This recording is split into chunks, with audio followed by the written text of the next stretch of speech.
Hello बच्चों, उम्मीद करते हैं कि आप सब अच्छे होंगे। आज हम लाइव प्रोसेस का लेक्चर नंबर 3 स्टार्ट करने जा रहे हैं।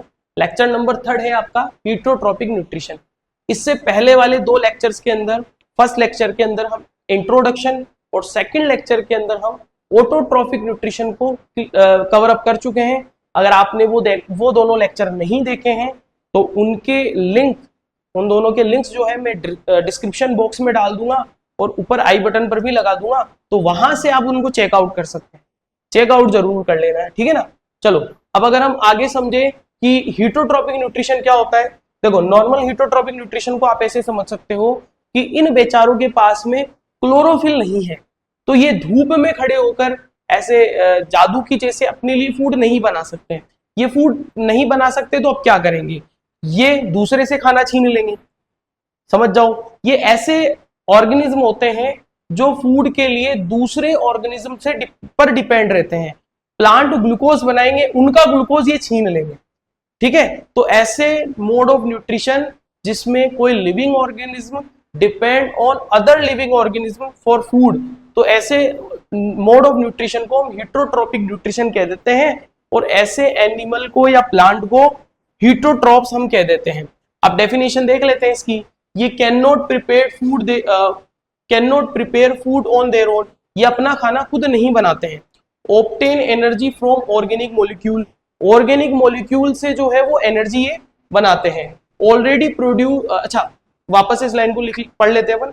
Obtain energy from organic molecules already produce by the autotrophs. इसका मतलब ये है कि ये ऐसे लिविंग ऑर्गेनिज्म होते हैं जो ऑर्गेनिक मॉलिक्यूल डायरेक्ट ऑटोट्रॉप से लेते हैं। कौन सा ऑर्गेनिक मॉलिक्यूल है, वो ऑर्गेनिक मॉलिक्यूल है ग्लूकोज। इसको आप ऐसे समझोगे कि प्लांट्स जो है वो ऑटोट्रॉप्स जो है वो बनाएंगे ग्लूकोज, और सीधा उस ग्लूकोज को कौन छीन लेगा, ये हीटोट्रॉप्स छीन लेंगे, ठीक है ना। कितने गंदे कितने खराब जो है ये एनिमल है। यूज बायोकैटेलिस्ट फॉर डाइजेशन, बहुत सारे एंजाइम या बायोकैटेलिस्ट जो है ये डाइजेशन के लिए यूज करते हैं। टाइप्स ऑफ हीटरोट्रॉपिक ऑर्गेनिज्म की बात करें तो सबसे पहला है हर्बीवोरस, घास फूस खाने वाले, या ऐसे लिविंग ऑर्गेनिज्म जो सिर्फ प्लांट को फीड करते हैं, ईट्स ओनली प्लांट, जैसे कि काऊ है, डियर है, रैबिट्स है, एक्सेट्रा, ठीक है। कार्निवोरस कौन होते हैं, ईट ओनली एनिमल, ये सिर्फ एनिमल को खाते हैं, ठीक है। ये सिर्फ एनिमल को खाएंगे, ये प्लांट को खाएंगे, ये एनिमल को खाएंगे, ठीक है। जैसे कि लायन है, ठीक है, लायन कभी भी घास नहीं खाता है, लायन डियर को खाता है। टाइगर है, ईगल्स है, शार्क्स है, ठीक है। उसके बाद में अगर ओमनीवोरस की बात करें तो ये eat both animal and plant, plant और एनिमल दोनों को खाते हैं। डॉग, कैट, पिग है, ईगल है, ये सारे के सारे जो है वो ओमनीवोरस होते हैं। तो अभी हमने टाइप्स ऑफ एनिमल देखे on the basis of their food habits, ठीक है। उनके फूड हैबिट्स के बेसिस पे हमने एनिमल के टाइप देखे। अब आगे हम देखने वाले हैं टाइप्स ऑफ हीटरोट्रॉपिक न्यूट्रिशन। हीटरोट्रॉपिक न्यूट्रिशन का टाइप देखने वाले हैं। ये सबसे पहला टाइप है होलोजोइक न्यूट्रिशन। देखो, होलोजोइक नाम से समझो, होलो मतलब खाली। तो होलोजोइक न्यूट्रिशन में क्या होता है, ऐसे न्यूट्रिशन के अंदर फूड जो है सबसे पहले ऑर्गेनिज्म फूड को खाएगा, ठीक है। आप लोगों ने फास्ट फूड खाया होगा, पतासी, दही बड़े, चटपटी चटपटी चीजें आप खाते हो, ठीक है। आप कैसे खाते हो, आप ऐसे देख के खाते हो कि आप देख रहे हो और देखते देखते उसका डाइजेशन हो जाता है, और डाइजेशन होते ही देखते देखते उसका एब्जॉर्प्शन भी हो जाता है। आप क्या करते हो, आप उसको ऐसे उठाते हो और उसको सलीके से ऐसे पकड़ के सीधा खा जाते हो, ऐसे ही होता है ना। तो आप उसको पहले बॉडी के अंदर लेके जाते हो, और बॉडी के अंदर ले जाने के बाद में फिर उसका डाइजेशन करते हो। पहले उसको आप बॉडी में लेकर जाओगे, जाने के बाद में फिर उसका डाइजेशन करोगे। तो ऐसे मोड ऑफ न्यूट्रिशन को या ऐसे टाइप ऑफ हीटरोट्रॉपिक न्यूट्रिशन को आप होलोजोइक न्यूट्रिशन कह देते हो, ठीक है। मैं पढ़ देता हूं।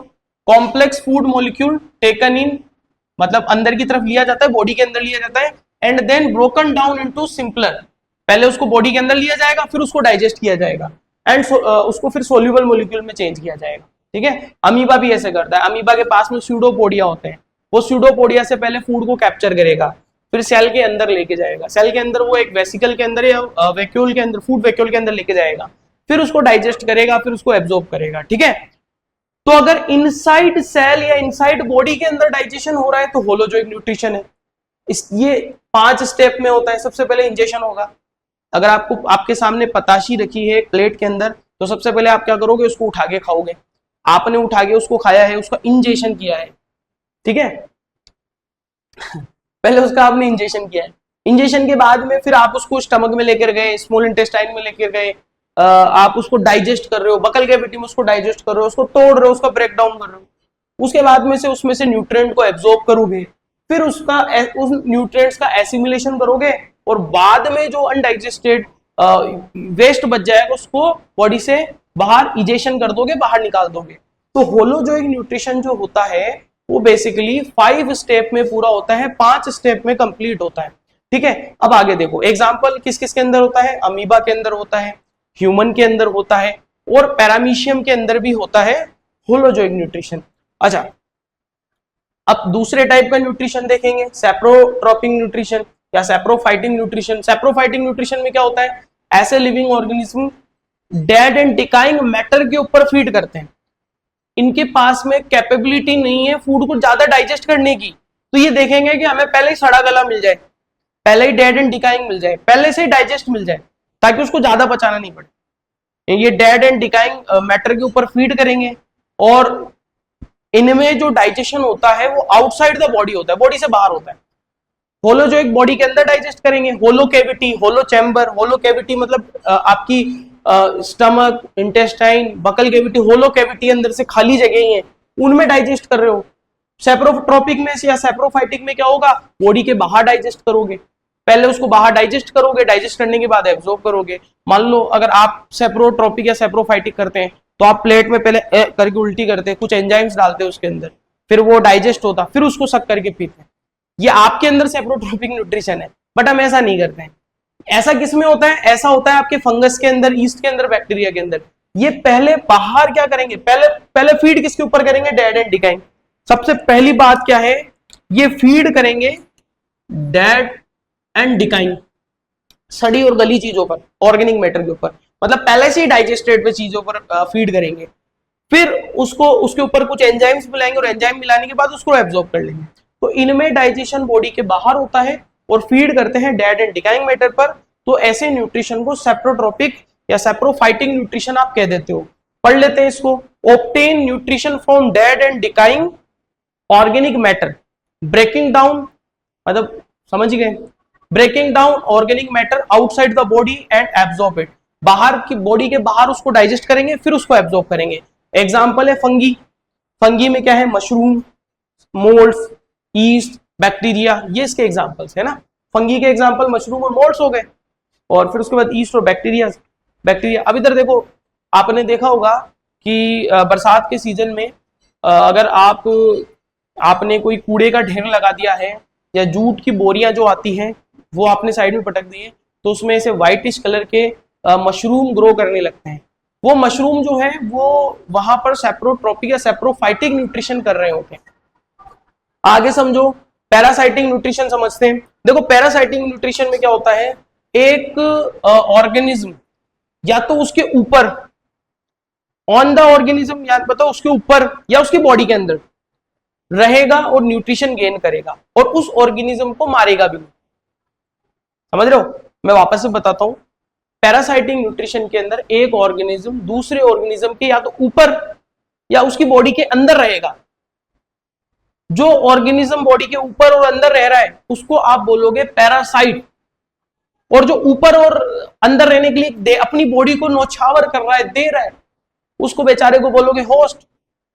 तो पैरासाइट या तो ऑन या इन बॉडी के रहेगा, होस्ट की बॉडी में रहेगा, और पैरासाइट उससे न्यूट्रिशन गेन करता रहेगा और उसको मारेगा भी नहीं, डायरेक्ट मारेगा नहीं।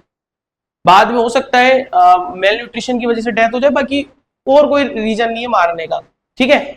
तो इस टाइप के न्यूट्रिशन को आप पैरासाइटिक न्यूट्रिशन कह देते हो। दीज ऑर्गेनिज्म, जैसे कि पैरासाइट है, these organism live either on, या तो ऊपर, और इनसाइड या अंदर, inside the body of other organism. जिस ऑर्गेनिज्म के बॉडी में रहेगा उसको होस्ट बोलोगे। To obtain their nutrition without killing them. अब जैसे इसका एग्जांपल देखना चाहोगे कि आपके बचपन में अच्छा बचपन की तो बात बहुत दूर की बात है, अभी की बात कर लेते हैं। अभी भी आपके सर में जुएं होंगी, लाइज। अच्छा नहीं है क्या, चलो कोई बात नहीं। सर के मेरे सर में, ठीक है ना, आपके गुरुजी के सर के अंदर जुएं। तो जो जुएं हैं ना, लाइज है, वो लाइज पैरासाइट है, और उन पैरासाइट के लिए मैं क्या हूं, होस्ट हूं। मैंने बहुत सारी जुएं सर में पाल रखी है, ठीक है, उनको मैं फीड कराता हूं। क्या फीड कराता हूं, मेरा ब्लड। तो वो लाइज जो है वो पैरासाइट है, और मैं उनके लिए क्या हूं, होस्ट हूं। अब वो उनसे वो मुझे मार तो नहीं रही है, लेकिन मेरे से क्या गेन कर रही है, लगातार मेरे से ब्लड को सक कर रही है, जिसकी वजह से मेरी बॉडी में वीकनेस आ रही है। इस टाइप के न्यूट्रिशन के अंदर, अच्छा उनको तो फायदा हो रहा है, मुझे हो रहा है नुकसान। तो ऐसे टाइप के न्यूट्रिशन को आप बोल देते हो पैरासाइटिक न्यूट्रिशन। अब पैरासाइट ऑन एनिमल, एनिमल में कौन कौन से पैरासाइट होते हैं, जैसे प्लाज्मोडियम है, प्लाज्मोडियम के से मलेरिया होता है, प्लाज्मोडियम है, टिक्स है, जो आपके पेट्स, जो पेट है ना घर के अंदर, डॉग है, कैट है, उनके अंदर होते हैं। लाइज है, जुएं जैसे मैंने बताया, लीच है, टैपवर्म है, फ्लैटवर्म है, एस्केरिस है। बच्चों के पेट में बचपन में कीड़े पड़ जाते हैं व्हाइट कलर के, एस्केरिस, एस्केरियसिस डिजीज हो जाती है, ठीक है। पैरासाइट ऑन प्लांट है, पोस्टफूटा है, अमरबेल या येलो रैटल है, ये एग्जांपल है प्लांट्स के अंदर पैरासाइटिक न्यूट्रिशन के। अब हम पढ़ेंगे न्यूट्रिशन इन अमीबा। तो इससे पहले मैं साइड में हट जाता हूं, आप जो हो इसका स्क्रीनशॉट ले सकते हो। तो हेलो बच्चों, अब हम देखने जा रहे हैं nutrition in amoeba and paramecium. अच्छा, अगर हम अमीबा की बात करें, देखो ये अमीबा है, अगर हम अमीबा की बात करें तो अमीबा के अंदर जो न्यूट्रिशन का टाइप होता है वो होता है होलोजोइक न्यूट्रिशन। अमीबा के अंदर होलोजोइक न्यूट्रिशन होता है। होलोजोइक न्यूट्रिशन का मतलब ये है कि इसके अंदर डाइजेशन जो होगा वो सेल के अंदर होगा, ठीक है। अब अमीबा के अंदर जो न्यूट्रिशन होता है वो 5 स्टेप के अंदर बटा होता है। सबसे पहला है इनजेशन, सबसे पहला है इनजेशन। इंजेशन के बाद आ जाता है डाइजेशन।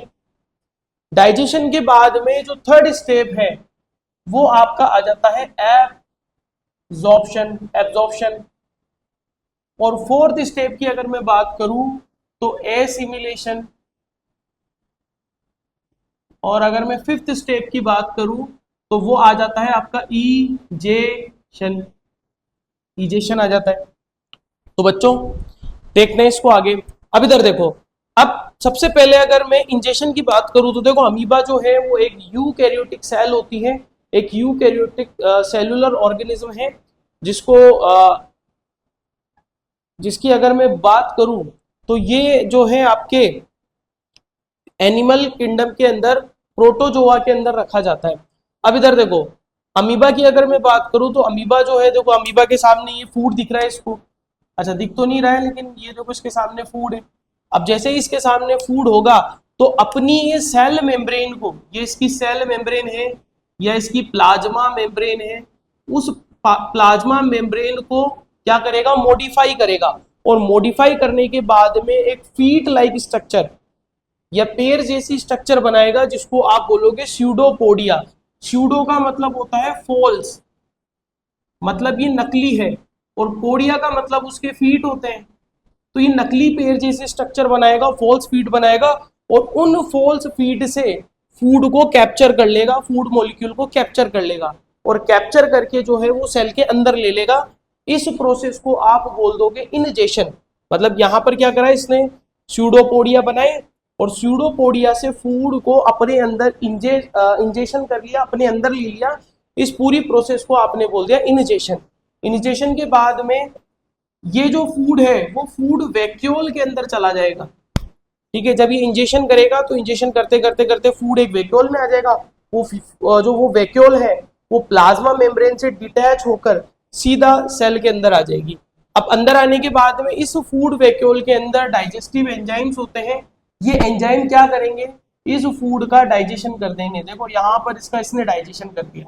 अब डाइजेशन करने के बाद में इसमें से जो असेंशियल न्यूट्रिएंट्स होंगे उनको एब्जॉर्ब कर लिया जाएगा, और एब्जॉर्ब करने के बाद में उनका यूटिलाइजेशन कर लिया जाएगा। जैसे अमाइनो एसिड का यूज जो है वो प्रोटीन बनाने में होगा, समझ रहे हो मेरी बात। कार्बोहाइड्रेट का यूज एनर्जी बनाने में होगा, फैट का भी यूज किसी न किसी बायोसिंथेसिस के अंदर होगा या किसी न किसी प्रोसेस के अंदर होगा। तो यूटिलाइजेशन इनका कर लिया जाएगा। यूटिलाइजेशन के बाद में जो कुछ बचेगा उसको बाहर निकाल दिया जाएगा। तो ये किसके थ्रू बाहर निकाला गया है, इसको निकाला गया है एक्सोसाइटोसिस के थ्रू बाहर निकाल दिया गया। ठीक है, यहां पर क्या हो रहा है, यहां पर हो रहा है जब इसको अंदर लिया जा रहा है ना, जब इसको अंदर लेंगे, इन वैक्यूल के अंदर लेंगे, इसको बोलोगे आप एंडोसाइटोसिस। Endocytosis, San engulf. तो मतलब सबसे पहले तो क्या होगा, इनिजेशन, उसके बाद डाइजेशन, फिर एब्जॉर्प्शन एंड एसिमिलेशन और फिर ईजेशन। ठीक है, एब्जॉर्प्शन में सूडोपोडिया बनेंगे, सूडोपोडिया उसको कैप्चर करके सेल के अंदर ले लेंगे। ठीक है, उसके बाद क्या होगा, डाइजेस्टिव एंजाइम, अच्छा वो फूड किसके अंदर आ गया, फूड आ गया फूड वैक्यूल के अंदर। फूड वैक्यूल के पास में डाइजेस्टिव एंजाइम से वो एंजाइम क्या करेंगे, उसको पूरा डाइजेस्ट कर देंगे। डाइजेस्शन करने के बाद में उसका एब्जॉर्प्शन एसिमिलेशन होगा और फिर इजेशन करके उसको बाहर निकाल देंगे। फूड को अंदर लेना, इंजेशन किसके थ्रू होगा, एंडोसाइटोसिस के थ्रू। इजेशन किसके थ्रू होगा, एक्सोसाइटोसिस के थ्रू। तो ये कंप्लीट हुआ न्यूट्रिशन इन अमीबा। अब हम देखने जा रहे हैं न्यूट्रिशन इन पैरामीशियम। अब देखो पैरामीशियम में अगर हम न्यूट्रिशन की बात करें तो पैरामीशियम ये है, ठीक है, इस टाइप का होता है पैरामीशियम। ये भी यूकैरियोटिक सेल है और प्रोटोजोआ के अंदर ही आते हैं। अब इधर देखो ध्यान से, पैरामीशियम के जो सेल है उसके ऊपर इस तरीके से ऐसे स्ट्रक्चर्स होती है, हेयर लाइक स्ट्रक्चर्स होती है जिनको हम कहते हैं सीलिया। ठीक है, जब पैरामीशियम, ये पैरामीशियम की सीलिया है, पैरामीशियम के अंदर एक ग्रूव होती है, गड्ढा होता है, ये गड्ढा दिख रहा है ना आपको, ये वाला गड्ढा, इसको बोलते हैं ओरल ग्रूव। और ओरल ग्रूव के अंदर एक कैविटी होती है जिसको बोलते हैं गैलेट। खाना जो फूड होता है वो इस सीलिया के थ्रू कैप्चर किया जाता है, सीलिया के थ्रू पकड़ा जाता है और सीलिया मूवमेंट करके उस फूड को भेज देती है ग्रूव तक, आपकी ओरल ग्रूव तक भेज देती है। देखो क्या हो रहा है, मैं वापस से बता दूं पैरामीशियम की स्ट्रक्चर। पैरामीशियम को हिंदी में चप्पल समान जंतु भी कहते हैं, स्लीपर लाइक एनिमल भी बोलते हैं, क्योंकि ये चप्पल जैसा है, स्लीपर जैसा दिखाई देता है। चप्पल जानते हो ना, अभी आप लोगों ने पहन रखी होगी या आपके कमरे के बाहर उतरी होगी, तो स्लीपर लाइक एनिमल होता है। ठीक है, अब इस इसकी सेल के ऊपर ऐसे हेयर लाइक प्रोजेक्शंस होते हैं, स्ट्रक्चर्स होती है जिनको सीलिया कहते हैं। अब सीलिया जो है वो फूड को मूव कराकर ओरल ग्रूव तक ले आती है। अब वो धीरे धीरे ओरल ग्रूव में चला जाता है, ये देखो ओरल ग्रूव में चला गया, ओरल ग्रूव से गैलेट में चला गया। गैलेट में जाने के बाद गैलेट जो है इसको वैक्यूल में डाल देता है और वैक्यूल में डालकर सीधा पैरामीशियम में भेज देता है। तो ये जो प्रोसेस है यहां से लेकर यहां तक की जो प्रोसेस है इसको इनजेशन कह देते हैं। अब इंजेशन होने के बाद में क्या किया जाता है, सेम डाइजेशन होगा।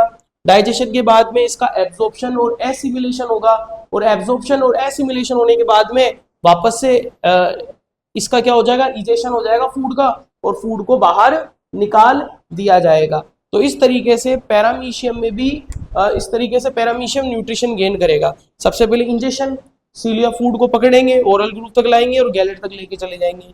उसके बाद इंजेशन कंप्लीट होगा। इंजेशन के बाद में क्या होगा, फूड जो है वो वैक्यूल में आ गया, फूड वैक्यूल। ये क्या है, फूड वैक्यूल, लिख देता हूं मैं, ये क्या है, ये है फूड वैक्यूल। और फूड वैक्यूल में आने के बाद में इसका डाइजेशन होगा और डाइजेशन के बाद में इसका एब्जॉर्प्शन होगा और एसिमिलेशन होगा फूड का। और इजेशन के थ्रू जो है वो वेस्ट प्रोडक्ट जो है उसको कहाँ निकाल दिया जाएगा, बाहर निकाल दिया जाएगा। अनडाइजेस्टेड प्रोडक्ट को कहाँ निकाल दिया जाएगा, बाहर निकाल दिया जाएगा। ये क्या है, ये है अनडाइजेस्टेड फूड है जिसको कहाँ निकाल दिया, सेल से बाहर निकाल दिया। इस तरीके से अमीबा के अंदर न्यूट्रिशन कंप्लीट हुआ, पैरामीशियम के अंदर न्यूट्रिशन कंप्लीट हुआ। आप एक काम करो, मैं साइड में हट जाता हूं। सबसे पहले तो अगर आप इसका स्क्रीनशॉट लेना चाहते हो तो आप इसका स्क्रीनशॉट ले सकते हो। उम्मीद है आपने स्क्रीनशॉट ले लिया होगा। अब लेक्चर अगर आपको पसंद आया है तो लेक्चर को लाइक करें, सब्सक्राइब करें चैनल को, ज़्यादा से ज़्यादा पढ़ो इसको अच्छे से, ठीक है। ओके ओके बच्चों, मिलते हैं नेक्स्ट लेक्चर के अंदर।